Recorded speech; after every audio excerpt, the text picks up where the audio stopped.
Olá, bem-vindos! Estamos chegando mais uma vez com o programa Ronda. Olha, como é bom ter vocês todos na nossa companhia. Começando mais uma semana e olha que essa semana é importante, é fundamental, principalmente para quem é cristão. Eu estou chegando de Rio Bananal, estive lá, conversei com o presidente da Câmara, me recebeu muito bem, o prefeito da cidade também. Ambos me recepcionaram junto com diretor, coordenador, ator. Todos vão participar ali, direto ou indiretamente, da encenação que fala sobre a morte, a ressurreição de Jesus, vida, morte e ressurreição de Jesus. Isso é muito importante, né? Começar a semana lembrando que ele existiu. Para quem é cristão e acredita, sabe da importância desse tipo de abordagem. Aliás, por falar nisso, tem um pedacinho aí da encenação deles. Eles vão fazer uma encenação 2017, mas nós temos aí a apresentação 2016, que atrai muitas pessoas. E como é bom, né? A comunidade toda de Rio Bananal, tem gente me acompanhando no Facebook, lá em Rio Bananal, também no canal 45. Quero agradecer a todos vocês. Como a comunidade, ela participa desse tipo de encenação. E na próxima sexta-feira, nós já vamos começar a semana dando essa informação. Na próxima sexta-feira, ambos, né, a comunidade geral, visitantes, vão assistir mais uma encenação. Acontecem várias no estado inteiro, né? Tem uma em Jaguaré também, muito bem visitada. Mas há quem diga que esta é a mais tradicional. E eu já quero parabenizar a coordenação e a direção desse trabalho. Daqui a pouco nós vamos falar mais a respeito disso. O prefeito da cidade, Felizmino Ardizon, ele vai convidar a todos que estão me acompanhando agora em todo o estado do Espírito Santo através do nosso Facebook e a nossa região através do canal 45 e canal 16, exatamente para ir lá e acompanhar. Já já nós vamos trazer essas informações. Aliás, só para fechar a história de Rio Bananal, amanhã o prefeito fala sobre os 100 primeiros dias de administração. Prato cheio para a comunidade de Rio Bananal, então, hein? Nos acompanhe. Agora eu vou mostrar dois caras que não tinham nada de Jesus na vida deles. Dois rapazes que trocaram tiros com a polícia e parte daquela operação naufrágio da semana passada, que prendeu 4 pessoas, só foi finalizada no final de semana. Eu tenho as 2 últimas apreensões que foram feitas. Olha aí, este rapaz, segundo consta, ele foi preso no município da Serra, né? Aí a polícia estava, este aí, que inclusive o nome dele é Fábio, prenome é Fábio, né? Estava no município da Serra quando foi encontrado pela polícia, pelos policiais, inclusive do GOT, o Grupo de Operações Táticas. Mas a polícia desmantelou um grupo meio que perigoso. Porque aqui em Jacupemba, a população de Jacupemba entregou a estadia desse rapaz aí, Roberto Carlos de Oliveira Gonçalves. De acordo com a polícia, Roberto Carlos estava na companhia de uma outra pessoa na margem da BR-101, em Jacupemba, quando recebeu a polícia a tiros. Segundo informações, esse rapaz foi atingido por tiros, deu entrada no hospital HGL, mas não resistiu e acabou morrendo. Inclusive o corpo dele já foi liberado para sepultamento, né? Chega essa informação agora. Mas eu tenho imagens, gente, das armas que eles estavam utilizando e com as quais eles foram apreendidos. Olha aí, ó, armas consideradas de grosso calibre pela polícia. E eles estavam tocando um terror, de acordo com informações que foram passadas pela própria comunidade para a Polícia Civil. Então foi uma operação que contou com várias delegacias, a Delegacia de Linhares, o GOT, o Grupo de Operações Táticas que tem sede na Grande Vitória, um preso de prenome Fábio na Grande Vitória, no município da Serra, e outro aqui na cidade de Linhares, trocou tiros com a polícia. Aí estão as armas, mas é aquela história, prevaleceu a força do Estado, a força do Estado acabou prevalecendo nessa história toda. Pois é assim que começamos, no rádio ou na TV, a notícia chega até você.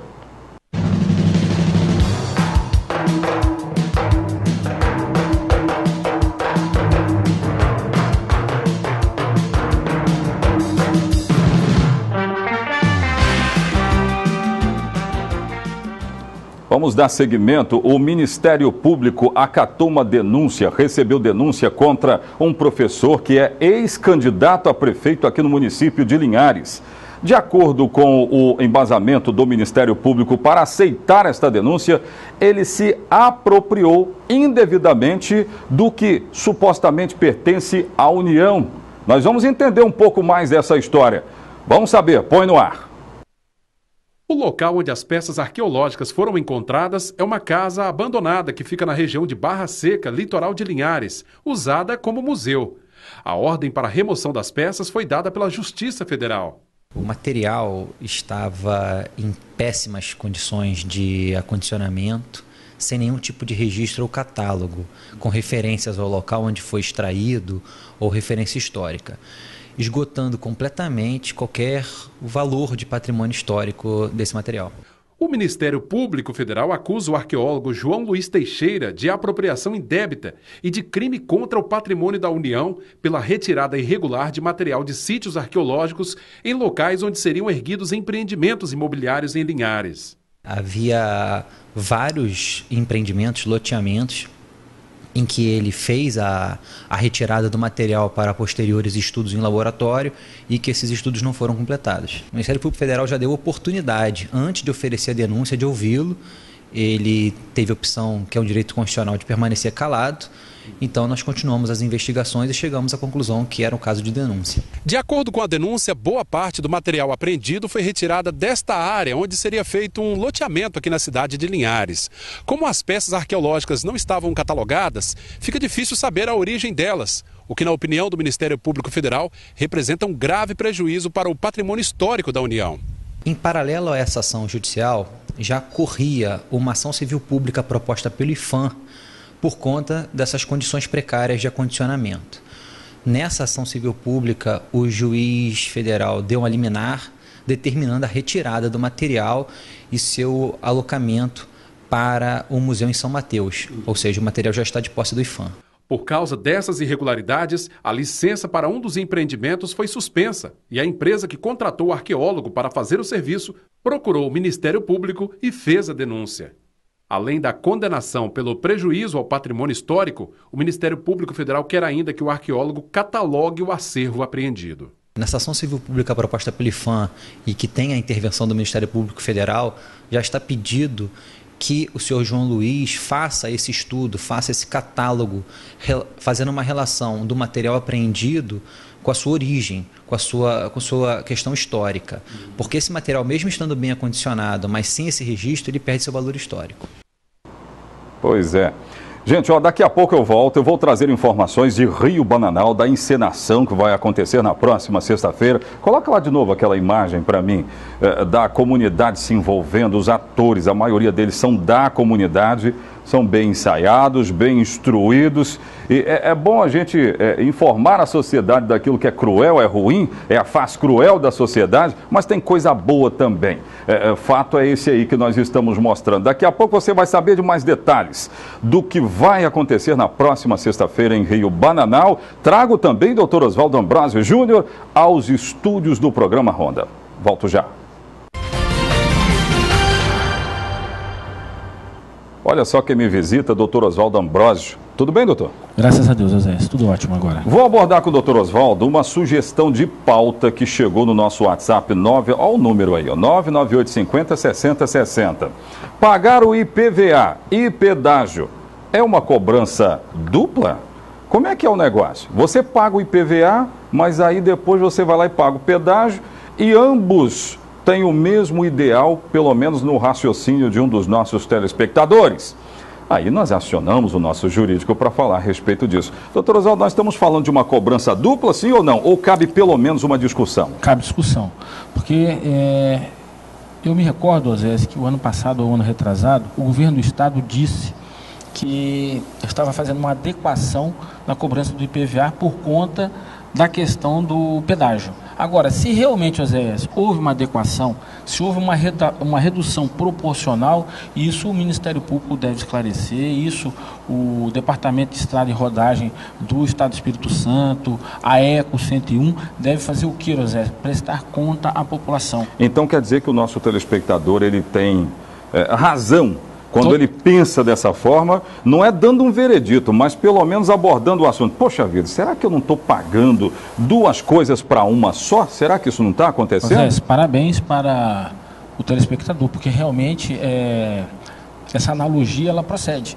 Porque nós vínhamos num estado onde não se cobrava pedágio. E de uma hora para outra... Passou-se a cobrar sem saber quais eram as repercussões. Nós vamos o quê? Pagar menos de IPVA? Agora, doutor Oswaldo, para a gente fechar essa história, que eu vou ter pouco tempo hoje para abordar isso. Se é uma cobrança dupla, eu paguei IPVA e estou lesado. Né? Todo mundo concorda? É assim, né? Então eu estou lesado. Onde é que eu vou cobrar isso, hein?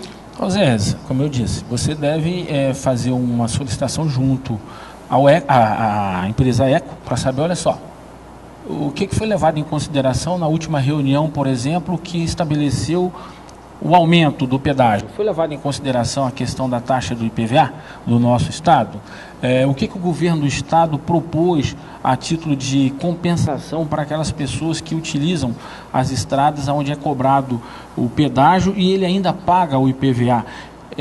Zé, isso tudo deve ser questionado junto ao governo do estado, ao DETRAN, ao Departamento de Estado de Rodagem, à ECO, ao Ministério Público e, se não tiverem respostas, podem buscar os juizados especiais criminais, não precisam nem de advogados, para pedir que o Estado preste conta. Muito bem. O Estado deve prestar conta. Eu entendi onde queria chegar o nosso telespectador, que esse tipo de informação não é dada assim. Né? Tem que ser um veículo de comunicação para tentar informar, para tentar fazer essa parte. Mas para a gente fechar, então, tem questionamento. Tem questionamento e ele é válido, porque isso é o exercício da cidadania, Zé.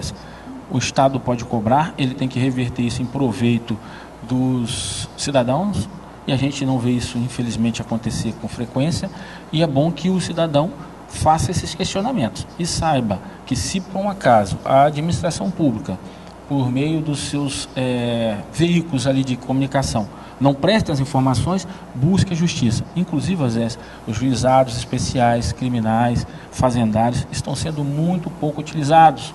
Tem que ser utilizado em maior escala. Caiu num buraco no meio da rua, vai à prefeitura, saiba se a responsabilidade é do Estado ou se é do município, pede ressarcimento. Não tem ressarcimento, vá aos juizados especiais. Muito bem. Criminais. Doutor Oswaldo, o senhor gosta daquelas encenações da Paixão de Cristo? Gosta disso? Acho legal, Zé. É muito bom, né? Acho legal. Então vou te mostrar agora uma matéria, vou chamar agora uma matéria lá de Rio Bananal. Tive hoje em Rio Bananal, gosto de conversar com essa comunidade. A comunidade está se preparando para essa encenação que o doutor Oswaldo está convidado lá, mandaram te convidar, já estou passando aqui ao vivo, eu também estou convidado para ir lá. Veja os detalhes, põe no ar. A cidade de Rio Bananal vive pela 41ª vez as expectativas de um grande evento teatral que vai abordar vida, morte e ressurreição do maior homem que a humanidade já teve notícia, Jesus Cristo. Uma história capaz de comover e fazer refletir 2017 anos depois do seu acontecimento que abalou gerações. O padre da cidade afirma que, mesmo que seja pela 41ª vez, sempre é possível extrair um renovo da trajetória de Jesus. A demonstração encenada, ela leva mais ao coração das pessoas. Então, sim, no sentido de você ler a passagem, é diferente de você encenar e você vivenciar a passagem ao mesmo tempo. Então, a pessoa, quando encena a passagem de Cristo, ela está vivenciando, incorporando a cena. E nesse ponto, a pessoa vai se adaptando, também vai se adentrando mais na mensagem, naquela mensagem do amor de Cristo, na mensagem da vivência, da prática, de ser realmente ali, estar incorporando a cena. O desafio de viver o papel de Jesus foi dado a um jovem morador de Rio Bananal, que hoje entende que trata-se de um homem muito mais que revolucionário, o maior entre os humanos. Por eu sempre ter participado daquele teatro, desde criancinha, e hoje estar fazendo o papel de Jesus, então me sinto muito honrado, muito agraciado, com essa oportunidade. E, por outro lado também, um lado mais espiritual, poder estar representando o maior homem que já passou por essa terra e estar evangelizando aquelas milhares de pessoas que vêm todos os anos nos assistir, É um evento que atrai multidões. tanto que passam os anos e o número de pessoas no local da apresentação é sempre maior.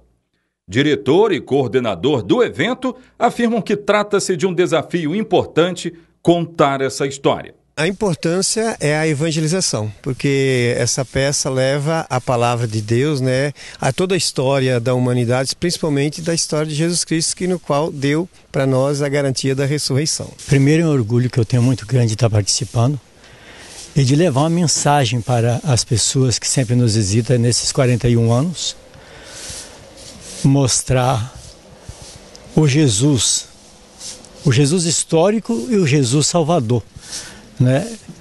E onde a comunidade se envolve, participa, ajuda, colabora. Então isso que nos deixa feliz e muito alegre. Neste ano, a cidade literalmente vai parar para lembrar os acontecimentos que mais marcaram o planeta. O presidente da Câmara Municipal fez questão de registrar que trata-se de uma apresentação de resgate da história reservado para todos os interessados. O município quer receber vocês de braços abertos, está aqui com segurança, com tudo, uma equipe muito grande trabalhando para que você sinta-se em casa. Para nós do município é muito importante que você venha participar com a gente. São a sexta-feira às 19 horas na comunidade São Paulo Tiradentes. Opinião compartilhada pelo prefeito do município, que não esconde a expectativa de mais uma encenação e não economizou na hora de fazer o convite para o maior teatro a céu aberto do Espírito Santo. É um evento muito importante, muito já bem ouvido por outras pessoas. Quem veio gostou e sempre volta. Então eu quero convidar todos que estão nos ouvindo para participar também desse evento, que será muito importante para nós. Nosso município está aqui aguardando com uma equipe muito grande para atender a todos que vierem aqui, que serão muito bem acolhidos pelo nosso povo aqui de Rio Bananal. Pois é, grande Felizmino Ardison.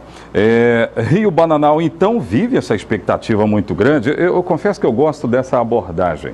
Eu gosto muito desse tipo de abordagem, porque, além de resgate da história, isso envolve a sociedade para pensar diferente. Eu vejo isso também.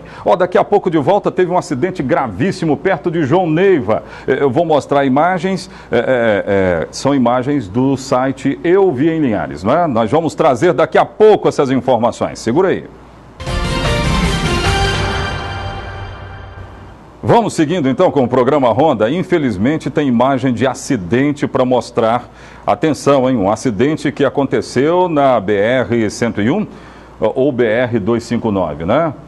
Foi a 259, isso é João Neiva, Cavalinhos João Neiva, então é 259 mesmo. Olha como é que ficou essa carreta, rapaz, meu Deus do céu. A informação que eu recebo aqui, aí, são imagens do site Eu Vi em Linhares, de 2 mortos, né? Há 2 mortos aí, não se tem ainda quem errou, mas da onde partiu o erro, mas a carreta quase que forma um L, né, na pista. Olha aí, as imagens estão mostrando, polícia rodoviária no local, isso foi hoje pela manhã.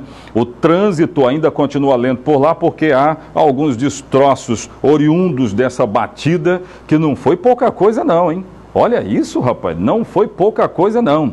2 pessoas acabaram morrendo nesse acidente registrado. Olha só como é que começa a nossa sexta-feira. Aliás, segunda-feira. Olha como começa uma segunda-feira. Começar uma semana desse jeito é brincadeira. Então, motoristas, toda decência e ordem na nossa BR-101, na 259, em todas as rodovias do estado, isso vai fazer bem para todo mundo. Nós não sabemos quem errou, repito, a Polícia Rodoviária Federal ainda deve se pronunciar a respeito disso aí.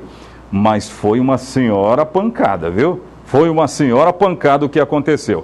Por falar em acidente, um garotinho foi atropelado lá na Grande Vitória. Eu tenho essas informações que gerou até protesto. Primeiro eu quero saber sobre os detalhes do acidente, acionando agora a nossa reportagem na Grande Vitória. Põe no ar. O acidente foi na rua José Cassiano dos Santos, no bairro Santa Cecília, aqui em Vitória. Este trecho do vídeo mostra o adolescente Daniel Oliveira, que voltava da academia.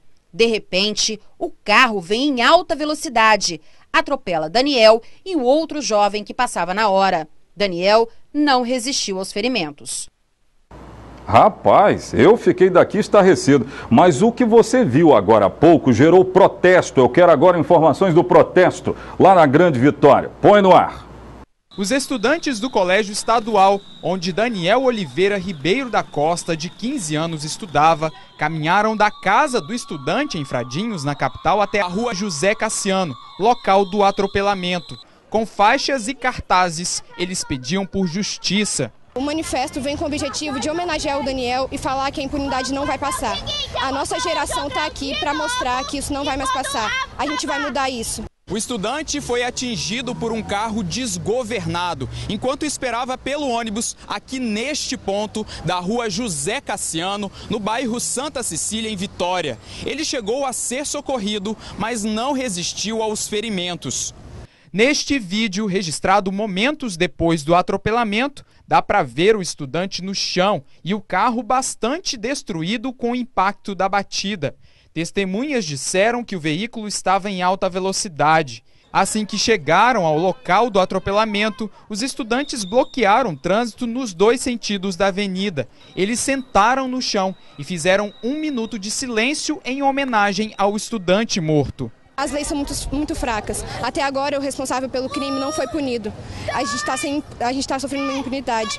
A gente quer chamar a atenção também das autoridades, que até agora não falaram nada sobre o caso. Eles mantêm sigilo, mas a gente não sabe de nada e a gente quer resposta. Em seguida, os estudantes caminharam em direção a um cruzamento próximo dali e, de mãos dadas, impediram a passagem dos veículos novamente. O protesto foi encerrado por volta das 9h40 da manhã. Eu confesso que ainda não vi ninguém que provoca um acidente tipo esse aí. Coloca essa imagem de novo. Tem como colocar para a gente encerrar o programa? A imagem do acidente, a primeira imagem do acidente, que foi do atropelamento. Eu confesso que eu ainda não vi ninguém ficar na cadeia por causa disso. Então a estudante tem razão, porque mostra nitidamente que o rapaz está completamente descontrolado ao volante. Perdeu o controle. Olha isso. Não tem cabimento, né? Falar se estava em alta velocidade, seguramente. Estava sim em alta velocidade e aí esse jovem, esse garoto, pagou com a vida dele. Até quando a gente vai ficar vendo esse tipo de coisa acontecer? Gente, olha, começamos a semana com o programa Ronda. Muito obrigado pelo carinho da sua audiência. Voltaremos amanhã, mas continue nos acompanhando. Estamos no rádio em 3 emissoras. Rádio Musical FM de Soretama, 106.1 aqui da cidade de Linhares e a Rádio Cultura AM. Vou estar lá no Ronda daqui a pouco. Um abraço. Até lá. Tchau, tchau. BBC